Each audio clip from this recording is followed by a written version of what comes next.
Hello, everybody, and welcome to the Rev Life podcast. I have some amazing friends with me today, and we are going to be using this podcast to talk about better health, how we can live better, and how we can take ownership of our own health so that we get the outcomes that we really want to be able to have. And I'm so excited for today's conversation, and we're going to be talking with some great people. So, Amarilys, would you like to introduce yourself?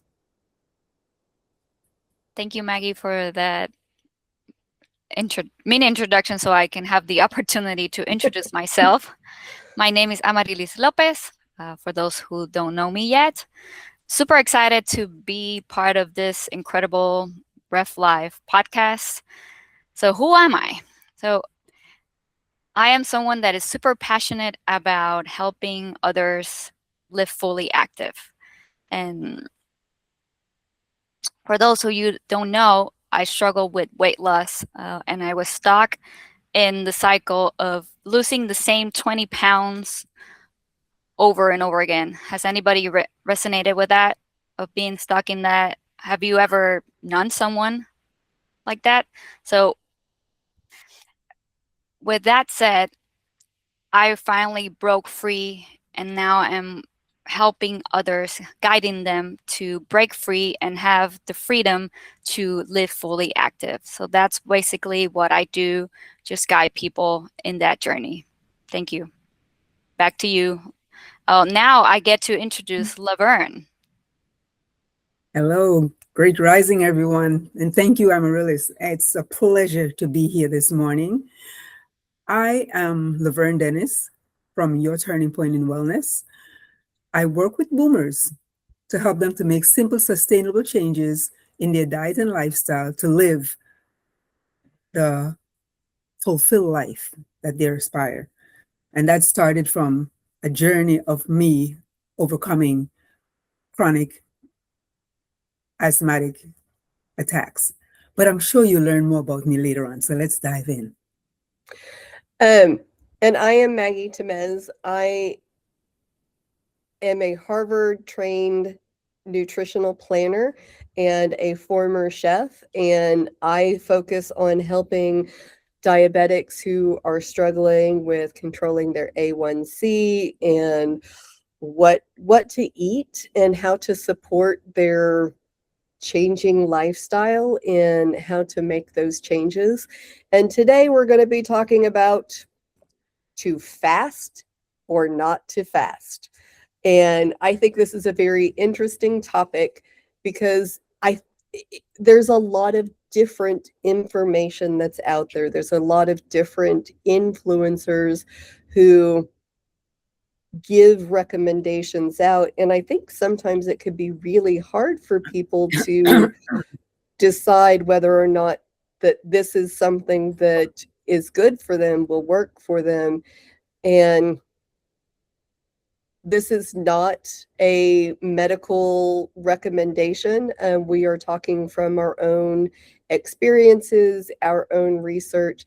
And the first thing that I want to do before I dive into questions is recommend to all of you guys that you do your own research and figure out what is going to work best for you.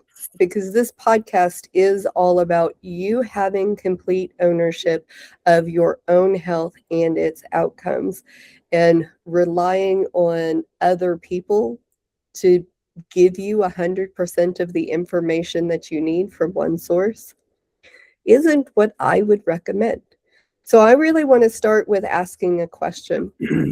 And the question I want to ask is, how many of you guys have fasted, and what did that look like? Let's start over with Lavern. Have you fasted before? And if so, what did that look like?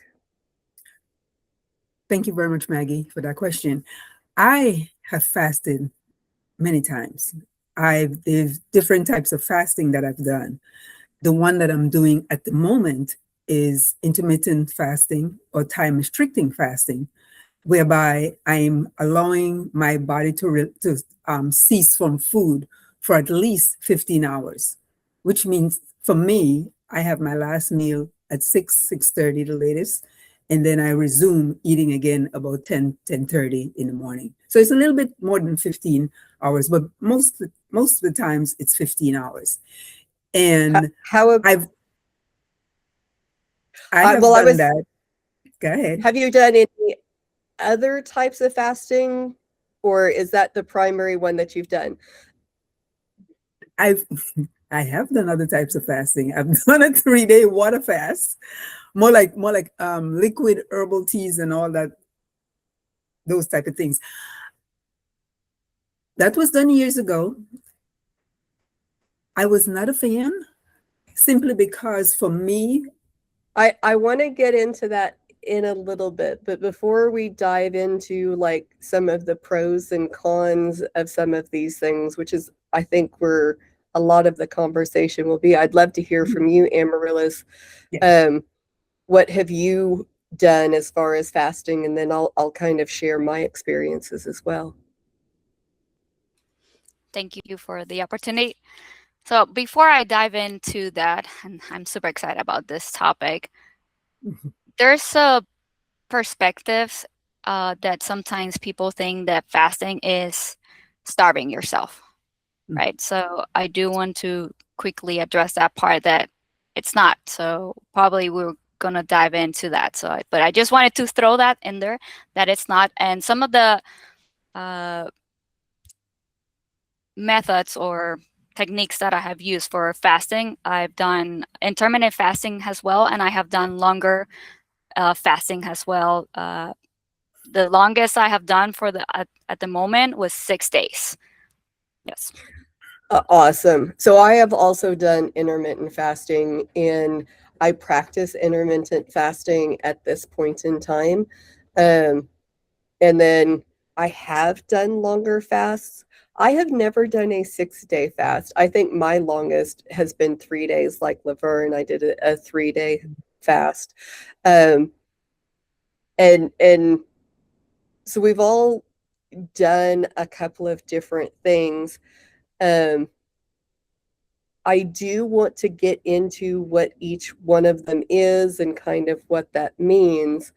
But before we get into that, I really want to be able to talk about why we do it and what benefits we get out of it. I think it's important for people to understand kind of that why before we get into a lot of the technical things. And there's a lot of resources where you can learn and do different types of fasts. So I know that information is pretty easy for people to come by. How is easy? Why I think is a little bit more difficult to find. So Amarilys, if you want to talk a little bit about why you have decided to include fasting into your healthcare, your personal healthcare. Definitely. Well, my journey, at first, it started because I was looking into alternatives for my weight loss journey. But then I got into a rabbit hole that it doesn't only have benefits for weight loss. It's more broad. It has benefits for longevity and overall wellness and preventing other diseases that we are going to be talking here in this podcast as well. So yeah, definitely. And like I said before, it's not about starving yourself, because I used to do that a lot. I would starve myself. I would skip breakfast, all that, but I was not being intentionally about when I was eating, right? So that is the main difference of, and it also helped in my energy levels. And who here wants to reduce, get more time back, right? So me having a dedicated eating window actually helped me have more time to do the things that I wanted to do. So I think that's a hidden benefit that I kind of just realized that that's one of the main, one benefit that many people don't know about. That, yeah, you are going to have more time to dedicate. And yeah, go ahead, Maggie. So I love what you're talking about as far as like being very intentional with your times and opening things up. Um, I'm gonna go off on a little nerdy rabbit hole for just a second. So if you will bear with me. Because one of the things that you were talking about is like energy and not starving yourself. And I know I asked myself, I know that I heard it from other people, like when we talk about fasting, that if you are eating less, how can you have more energy? And some of the things that I have learned that have really brought me to where I want to fast and I want to include it in my health plan for myself is that your body only has so much energy. And most people forget because it's so automatic that it actually does require energy for your body to digest and extract nutrients. And it actually requires a lot of energy for it to do that. And if you are constantly putting things into your system and eating that your stomach and your intestines and all of those organs have to work to digest and expel all of that, extract the nutrients, expel all of the toxins, because a lot of times when we are eating, we are adding toxins back into our body. It takes all of that energy to then get rid of and process all of that. So eating does not necessarily equate to more energy because you have to offset the energy that's spent. But once it has processed all of that food and fuel that you are putting into it, the amount of time that your body can actually sustain and work using the fuel that is already there is amazing. And it's not going to utilize everything that it has stored or has available if you are constantly giving it more. And I think that's something that a lot of people forget about. And one of the benefits of fasting is that you give the body the ability to use what resources it has. And one of the other things that I learned as part of this is that it is difficult for the body to go through the process of autophagy. I'm probably not saying that right, but I'm really close. And essentially what that is it takes cells that aren't working at its best and it repairs them. And it doesn't have the energy to do that. It won't go through that process if it is still actively trying to digest. Most of the time, it's going to do that while we are sleeping or we're taking a nap or we're resting. But if you are digesting while you're resting, it will not do the autophagy. So that is one of the reasons why when most people are doing the intermittent fasting, like we've all said we do, is so that the body is not digesting while we're resting. And it does really have a lot of good energy benefits for that. Lavern, what benefits do you see from your intermittent fasting? Why have you decided to do this for yourself? Well, I want to ditto everything that you said, because the reason I started intermittent fasting was for digestion, because for a long time I was a grazer. I think I still am. And just feel the need to be snacking all the time or to have a I'm crunch. sure you're not alone. I'm positive you're not alone. And by doing that, I was not necessarily hungry. I decided that this was not the way I wanted to continue my eating. I wanted to give my body time to rest. And that's when I started implementing the intermittent fasting. It has helped me tremendously with my digestion. And as you said, it doesn't have to work on those extra digestion of my snacking. So I do, excuse me, I do have more energy. And I'm really enjoying that. And it is so very important when you going through all of this to pay attention to how you feel, listen to your body, which is going to be a topic down the road, because our body speaks and we need to listen to be able to experience the benefits that is offering. Awesome. All right. So, are you guys ready for the next fun question? Yeah. I do have some things that I wanted to add about, because you did some things that spark. So can I have the opportunity before we dive into another question? Please do. So you talk about getting a little bit technical about the amazing process of autophagy, that it's just like the clearing out of the body cells, right? So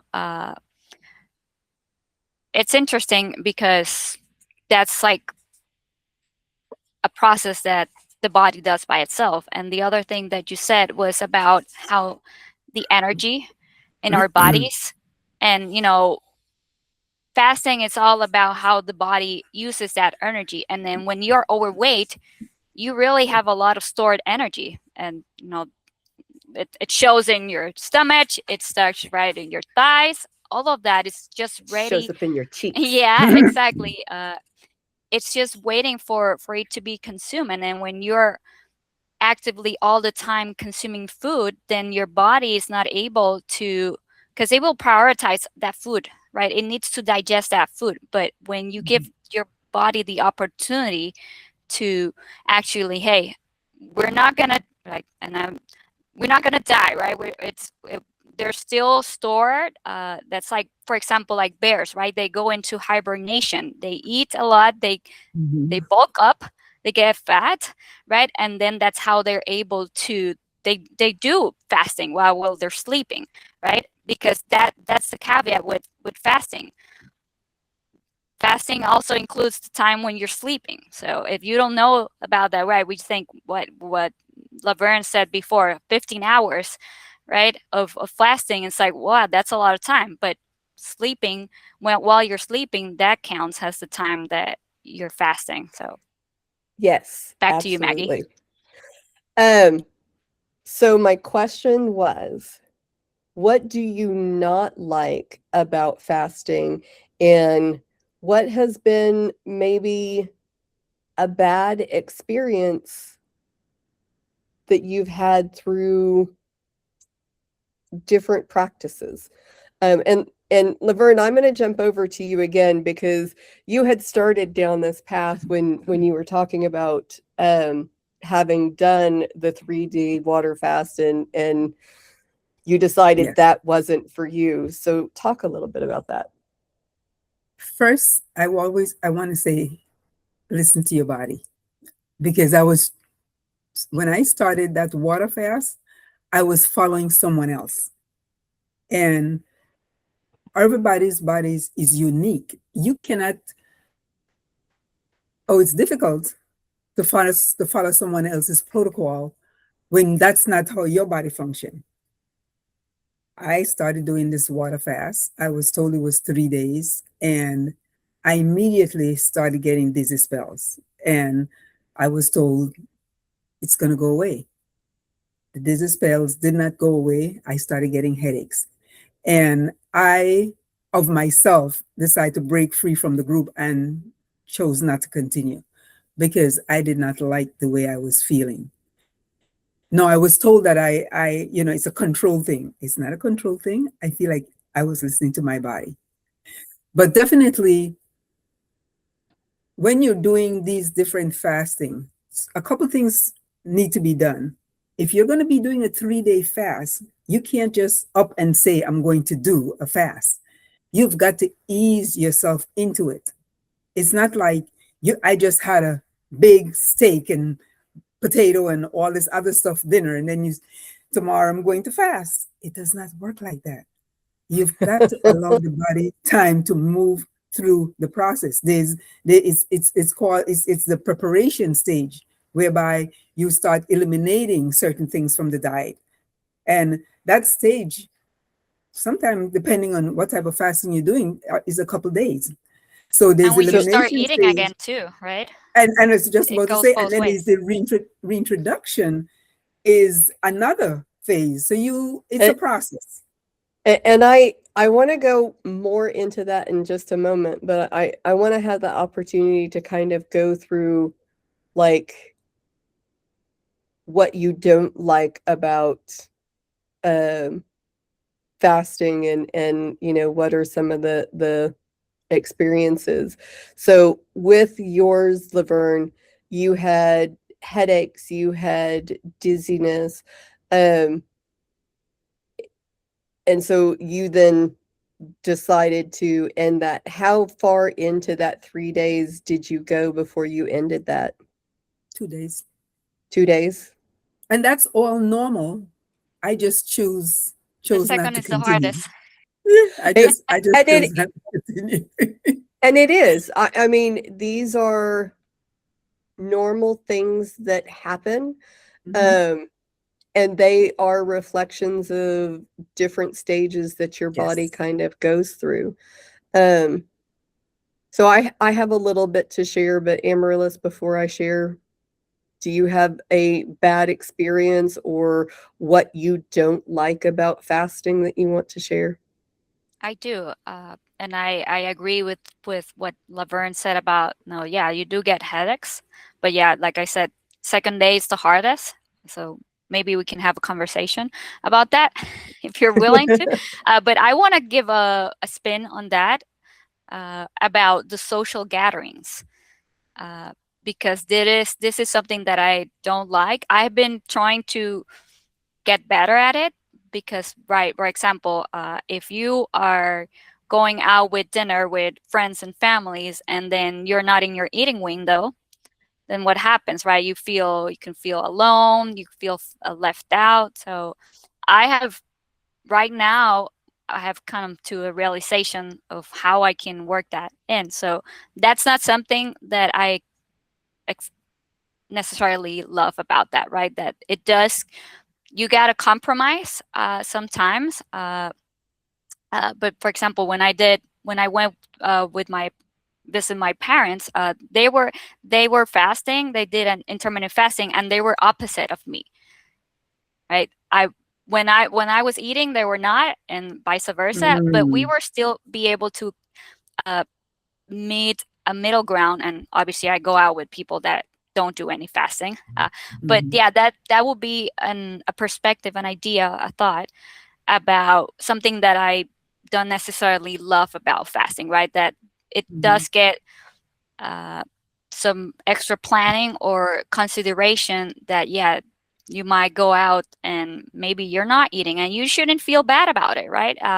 You just express it. And like I said, that's why I said that before. It's like, because people would say, oh, you're starving yourself, right? It's not that. So it could be an opportunity for you to uh, share the knowledge that it is intentional. You're just what you're eating. You're just moving in a specific time frame. So thank you for that opportunity. I wanted to add I to think, that. go ahead. I wanted to remind people that it is a mindset. Again, you can't just up and decide tomorrow you're going to be fasting. You want to prepare your mind Of and course. I prepare think your body. that's, yeah, and I think that's one of the biggest things. So when I was going through and I started experimenting with fasting, um, there was a lot of things that I didn't know, and I did the good thing of talking to my doctor about it, and they, well, I honestly don't know how many people actually talk to their doctor before they Oof, start a that fasting. that could be trouble. Yeah. But But go I ahead. did. I talked to my doctor. My doctor was like, fasting can be really good for you. And Oh, you had a nice experience, so that's good. I did. I had a good experience with my doctor. He warned me about different things. He warned me about the headaches. He warned me about dizziness. Um, and he told me I wasn't going to like it. But if I would go through it, if I would get to the end, that it was going to open up a lot of benefits. And there is an energy surge that comes up. And you can push through. And the a mental lot of clarity. yes, Yes. there is a mental clarity that Yes. comes with it too. And until you have really gone through it, and I said the longest I had done was a 3-day, and I did make it through all 3 days. I actually went 3.5 days, because I had started right before I went to bed. I got to the end of my day 3 and decided that I was gonna go to sleep and I wasn't gonna eat again until I had breakfast the next day. What I didn't like was along the same lines of what Amarilys went through, as far as being with other people. And even now that I'm doing intermittent fasting, honestly, like the headaches and the dizziness, in hindsight, those they sucked. They sucked a lot when I was going through it. But in hindsight, like, they don't even bother me that much anymore. The things that I remember bothering me are being around other people. And even today, I do intermittent fasting. And quite often, I will fast through lunch, and my eating window that I give to myself is not until the evenings. And I do from about 3 to 7-ish.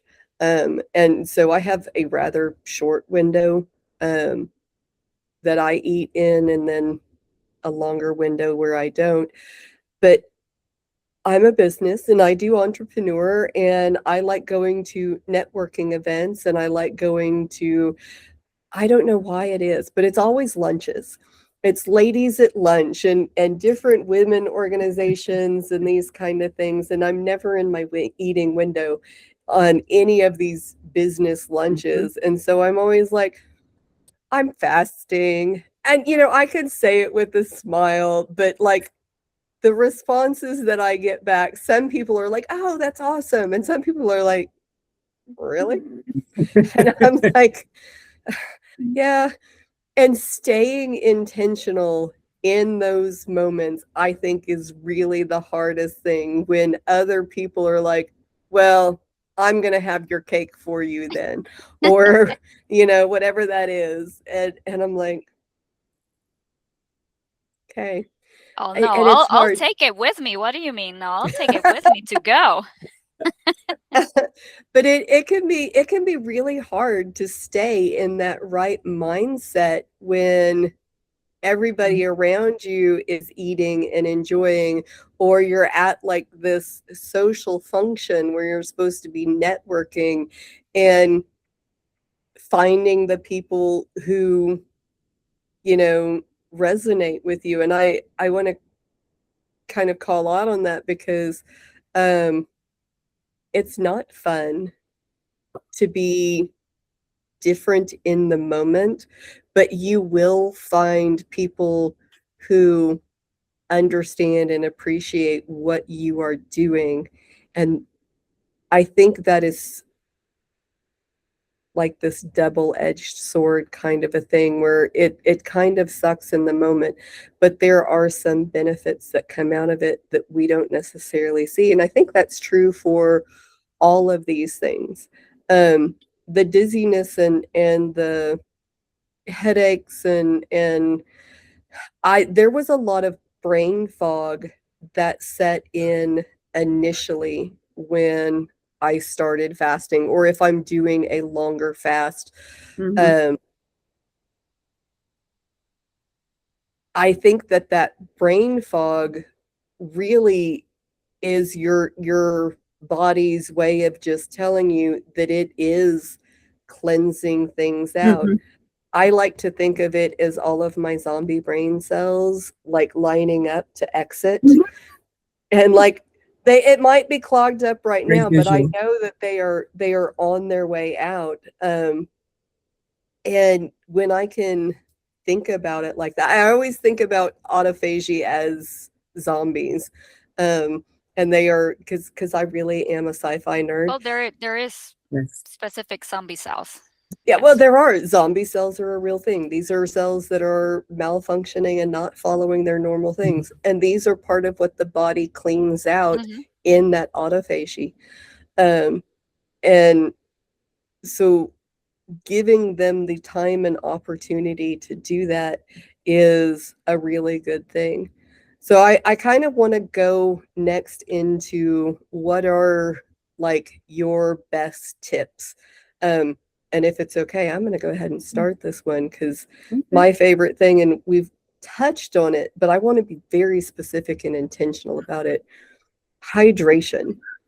You have got to increase your hydration so much when you are fasting, whether it's intermittent or whether it is going on a long term, because the water needs, or the body needs that water in order to utilize the processes to break down stored fats and energies and make those available to your body.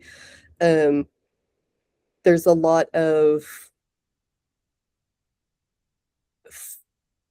additional things. A lot of times we actually do confuse hunger for thirst or thirst for hunger, where we think we should eat something. And really we just need to hydrate. Yeah, boredom can be part of it too. And so if you really focus on drinking more while you're fasting, a lot of times you can recognize different signals, because it was weird for me. It really was. As you can see, I am not a skinny mini, and I never have been. I have been overweight since I was like 12 years old. You can still be very healthy and have healthy actions regardless. So there's no judgment or shame. But when I started fasting and I was drinking a lot of water, one of the things that really surprised me was that I would be really hungry, and I thought that that hunger would never end. But I drank more. I just drank more water. And the sensation of being hungry did end up going away. And so like that is my first tip, is really drink more water and really hydrate yourself. My second one is well, I tell you what, I'm sure that a lot of our tips are going to overlap. So I'm going to give one tip. I'm going to pass it over. Share one tip, pass it over, and then we'll start just rotating through until we run out of tips that we want to share. So who did I pass to last time? I think I passed to Lavern last time, so I'm going to pass to Amarilys this time. So I want to build upon on the, and no pun intended, it was not intentionally, but let's do it like that. So you mentioned water. So yes, that is a great starting point. Many people, when they're starting to increase their water intake, then they realize like they have to go more to the bathroom. So many times, the body's just flushing, and then the body can't use it. So one of the things that is very important, and even more so when you're doing prolonged fasting, electrolytes, right? Adding the salt in the water, not just doing water by itself. And we could go, the quality of the water, all of that, actually, has an impact on how your body is able to use it for the intention that it's doing. Because when we are fasting, the body is not focusing on the digestion, he's focusing on other stuff. So when you give, like, think about how, if you're dedicated in a task instead of trying to do all the things at the same time. So when you're fasting, your body is able, so if you give it the right environment and the right tools, then that process can be more beneficial. So adding electrolytes to your, and you don't have to, I know there's lots of brands of electrolytes, all that, we can go into that rabbit hole, but just plain, good quality of salt that's more than enough to actually, boost that hydration. I love that tip. Add electrolytes to your hydration. So, Lavern, one tip. For me, that tip would be breathing. Definitely breathing. Had I known the benefits of breathing techniques when I was doing the 3-day fast, I'm sure I would have stuck with it. But I didn't. So the tip that I'm leaving is to do the research before you get into your fasting and find a breathing technique that is comfortable for you. For me, it's box breathing, and use that because it really helps to de-stress you. So my tip would be breathing technique. Learning some breathing techniques before you get started. Beforehand. I like that one. Yes, Love for that. sure. So my next tip would be really, and this is going to go in to the mindset, but I'm going to be very specific about it. When you are getting ready to fast, when you are going through the fast, if you're just doing it kind of because it's a fad, because you hope for this, because maybe it will do that, if you are uncertain and unclear as to what you are really looking to get and what it means to you, it is really hard to hold to. I have tried a couple of different fasts that I didn't see through to the end. And I think one of the biggest difference that I found in that was just really for those, I was doing it because someone else suggested it, and I didn't have a personal reason, a personal goal for why I was going to do that fast. And so I do think that if this is something that you are thinking about, really decide what it is for you. Are you hoping to get a better understanding of your body? Are you hoping to allow more detoxification to happen? Because that's one of the big things, is that our body detoxifies. But figure out what that why is for you, and then tell it to yourself before you get started, and remind yourself about it several times during the process. Even if you're doing intermittent fasting, if you decide that you are going to do intermittent fasting, then set your timelines, set your schedules, and when you're setting your timeline and your schedules, include in there, this is when I'm going to remind myself why I am doing this as part of my lifestyle. So that's my next big tip, is having that why. That sounded like 2 tips. So I want to piggyback then on one of the tips that you gave about timing. I love that.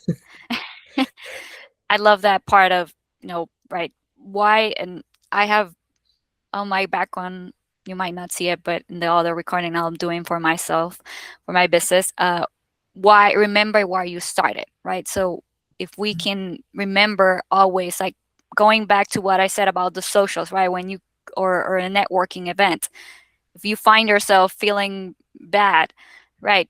Remind yourself, why did you start?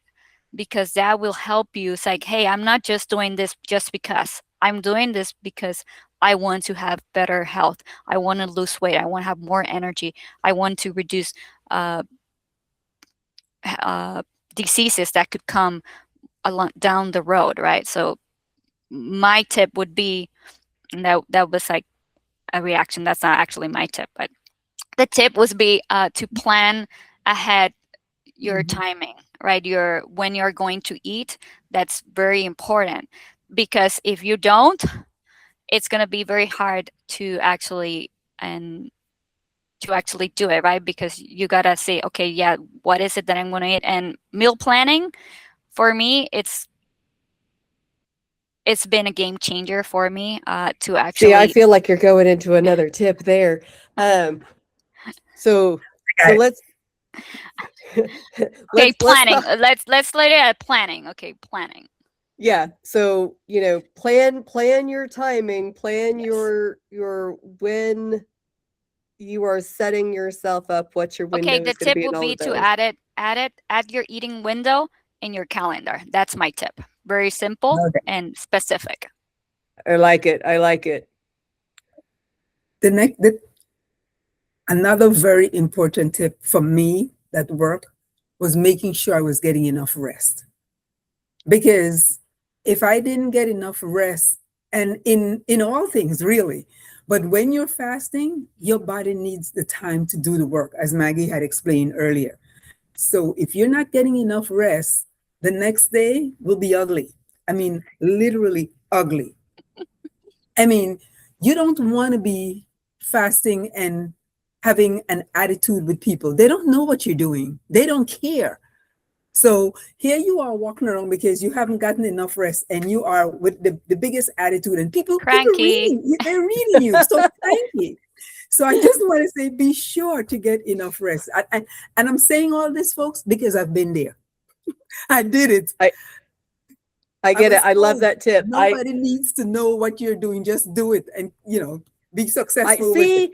You know what? My next tip, honestly, is going to counteract what you just said there, because they do. My next tip is they need to know. You need to tell people that Setting the boundaries. you are going to be doing intermittent fasting, especially with like families and friends, and explain why you're doing it. You may get pushback from it, and that's something that may or may not happen. You may get encouragement from it. You never know. But it is really important to tell the people around you what it is that you intend to do and why you're doing it. I do think that if you do that, people are not going to be surprised. They're already going to understand. And if you do show up a little bit hangry at some of the family events, they will at least understand kind of where that's coming from. And I think you'll be surprised at the people who will come out to support you. So my tip is to tell everybody when you intend on fasting, especially if it's a longer fast, or if you are adapting intermittent fasting as part of your lifestyle, then just tell people that this is part of your lifestyle. Let them know. Make it normal. All right. I understand that, Maggie. I just want to, and I'm not counteracting. I'm just saying that if you don't you get can enough rest, if you don't get enough rest, your behavior could be intolerable. No, both need to. I agree. No, the rest was a great tip, and let me clarify that. It's just, I'm not saying don't rest. I'm just saying do tell people. Yeah, because I know you mentioned that you didn't want to tell people, but because you said that nobody important. needs to know, and I was like, well, really, I think everybody needs to know, but that's okay. They didn't need to know that I didn't get enough rest. That was the whole thing, and why? And because it goes all the way down, okay, it's that because makes sense. You're fasting, and it's all that. But yes. Well, I love what Maggie said about normalizing, right?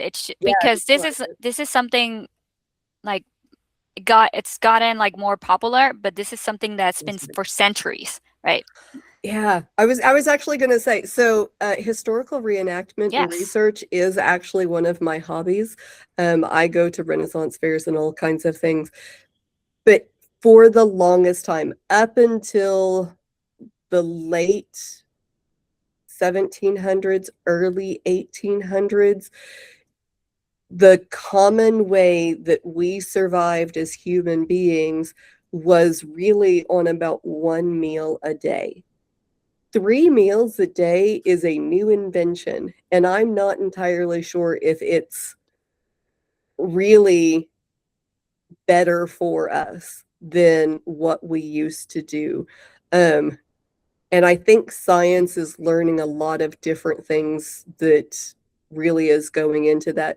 But 1 meal a day is what we lived on for the majority of the time that we were hunters and gatherers, and even when we started as an agriculture community culture, is that we really only would have about 1 meal a day. We would get up and go out and farm and work all of that, Or and we hunt, wouldn't, yeah. or hunt, and we wouldn't eat until, midday, early evening. And food at night was not It's not available.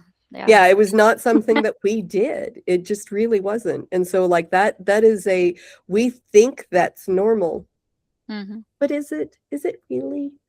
So we've shared a lot of really good tips. I do have a couple of other topics I want to see if we have time to get to. So if you have another tip to share that you can say in like 3 words or less, we can drop those out. And if you don't have any other tips, or you think we've covered the main ones, we'll talk I think about it's a great place to start. I just I could add a last tip and just say, just stay active.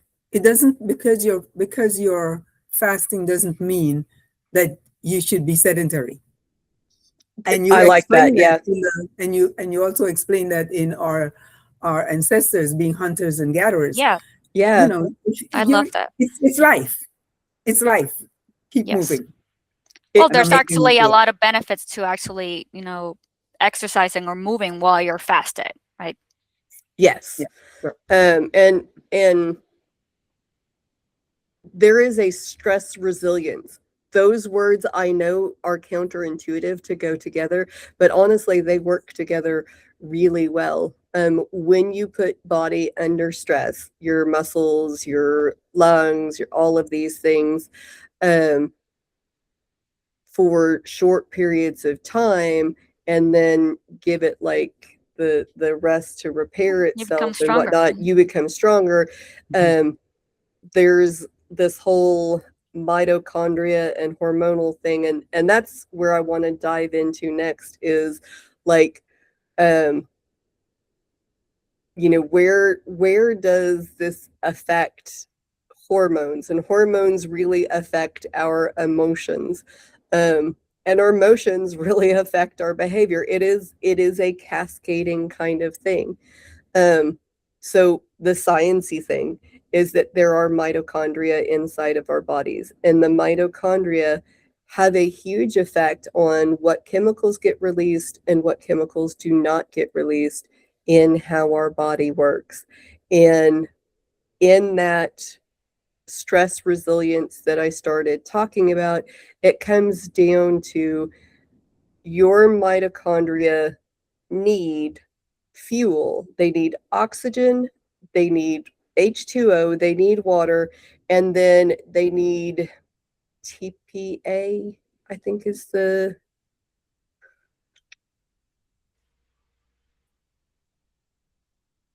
why is it that when you're looking for that one specific thing, so ATP. ATP, that's what it is. I was like, I know I am so close, but that is not ATP. Your body, your mitochondria needs the ATP in order to execute the functions. And the functions that it do, they help create hormones, they help send signals back and forth, and they move hormones, which are essentially chemicals inside of our body, to go through all kinds of different actions. They're all little specialists. And when your body gets stressed out and it struggles, it's under stress to function in some way, your body responds by making more mitochondria that can do that action the next time. So when we fast, it actually triggers this response for it to create more mitochondria to then take on the actions of delivering resources, burning our fat stores to fuel our body, because that is a job by specialist mitochondria. And if we do not put that system under stress and tell the body that that is a function that we want it to do, it doesn't create enough mitochondria to do it. So that is one of the things. So let's get into kind of what your thoughts are, what your maybe even questions are that people can ask themselves about how fasting affects our hormones and how we can use this to our benefit, really. Who wants to go? And they're silent for the first time. So I will say,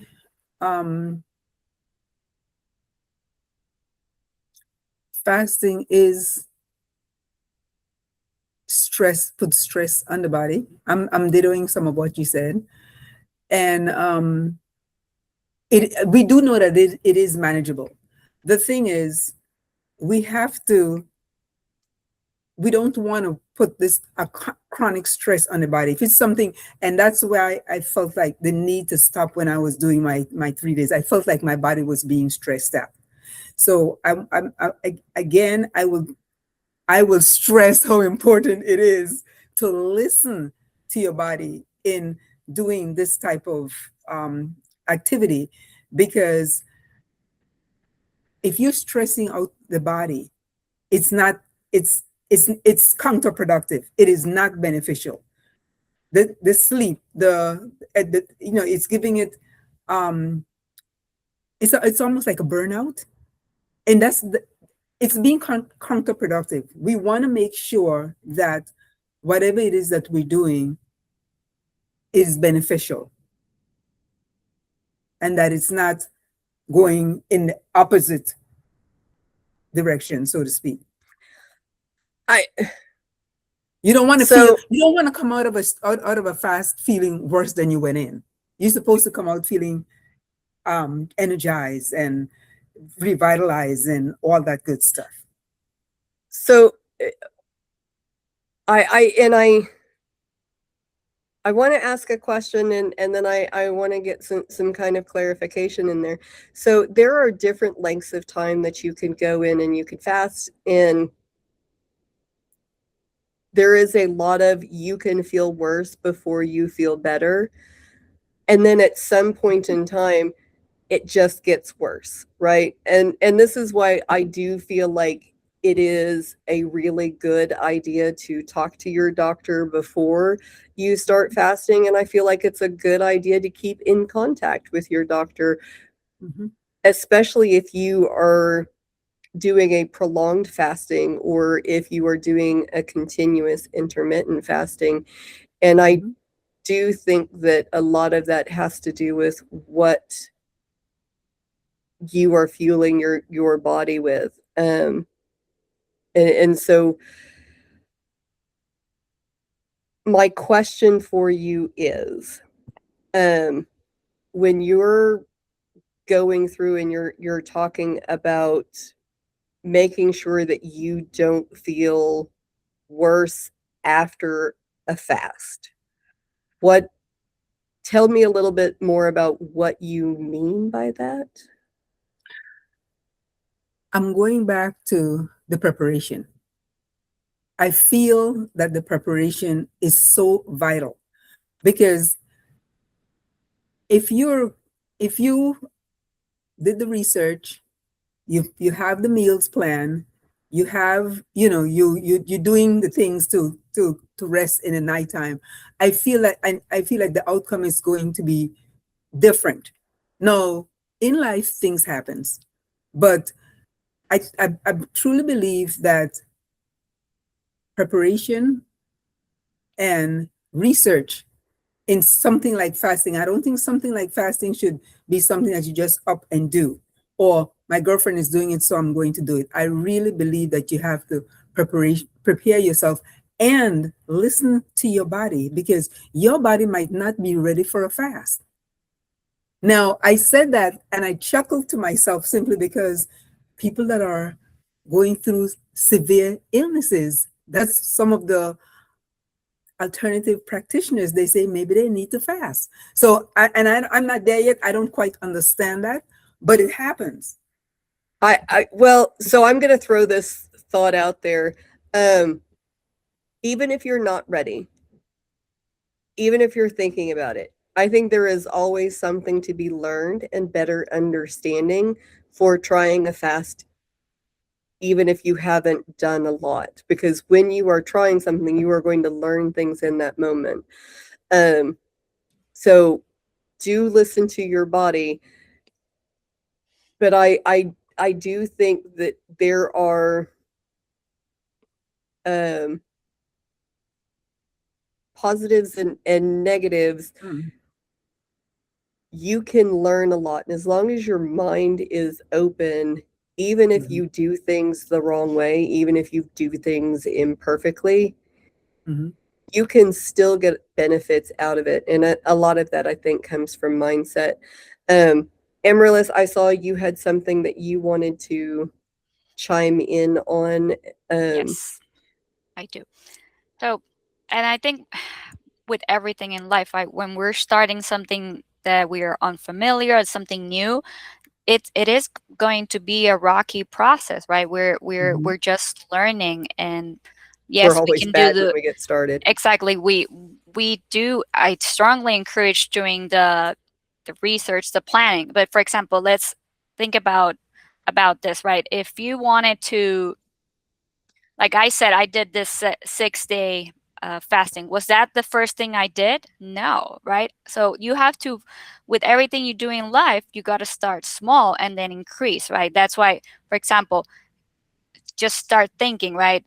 You're fasting when you're sleeping, that counts. So just extend a little bit and then build yourself up, right? Not just thinking, okay, yes, I'm just going to do 6 days, 30 days. We are capable. That's what I want to share. We are capable of doing it. But does that mean that we're just going to start with the hardest? Right, with everything in life, you're not just going to start with the hardest, with the most difficult, with the most that it's, you got to build yourself up to that. Right. I like it. Yeah. And yeah, it's, and because, and the other part is about, right, part of the process, because your body's detoxifying, you are going to feel bad. That's just part. Like, if you're thinking that that's not going to happen, then don't even try it, right? But if you are willing to give it a try, and do all the tips that we have shared before, then I do truly believe it could be a game changer, not only for your weight loss, but for your overall wealth and being. So we've gone through quite a few different things. I think we could all agree that we do feel like fasting has health benefits and that it's something that people should look at, people should be open to. And one of the big things that I would say is that I feel like this is something that you should support others in. I think that is a huge part of it, is that you don't need to necessarily be on a fast. You don't have to fast all of the time. I think it could be helpful for people to do it at different times. I know some people have talked about, like, they do an annual fast where every year they kind of do a system reset and they will do kind of a longer fast, but then they don't do any fasting at all the rest of the year. Some people do intermittent fast as part of their lifestyle. Some people do intermittent fast in rotations where they may intermittent fast for a week or 2 weeks at a time, and then they don't fast at all for several weeks. I do think you have to find your own way. And thank you both for participating in this conversation with me on to fast and not to fast. Are there any other topics or suggestions that you want to throw out before we wrap up today's session?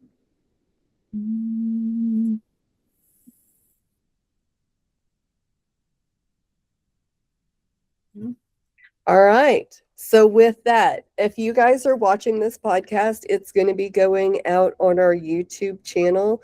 I absolutely want you guys to put down into the comments, what is your thoughts, your opinions on fasting? And are we wrong? If so, put it in the comments. Let us know. Let us know what your reasoning behind it is, so that, we can look at that. If you have resources to share, and share this podcast with someone else who is on a health journey and really wants to take more ownership, be part of the decision making, and understand the different resources, solutions. We briefly talked about alternative medicine, but we're going to dive into a lot of those topics on this podcast. So if you're seeing this, thank you for being here. Please leave us a comment. Let us know where you're joining in from. And if you resonated with anything that we were talking about today, please share that with other people. And I will send out all of my love. We love you very much. We are proud of you for showing up for you when you do. And come back and join us on our next podcast. We have several amazing topics that we are going to be going through. Next session, we plan on talking about stop guessing in your health and start testing. That's going to be a great conversation. So if you are tired of guessing as far as where you're at, come back and join us and learn a little bit more about what's next. All right. Thank you, everybody. See you next time.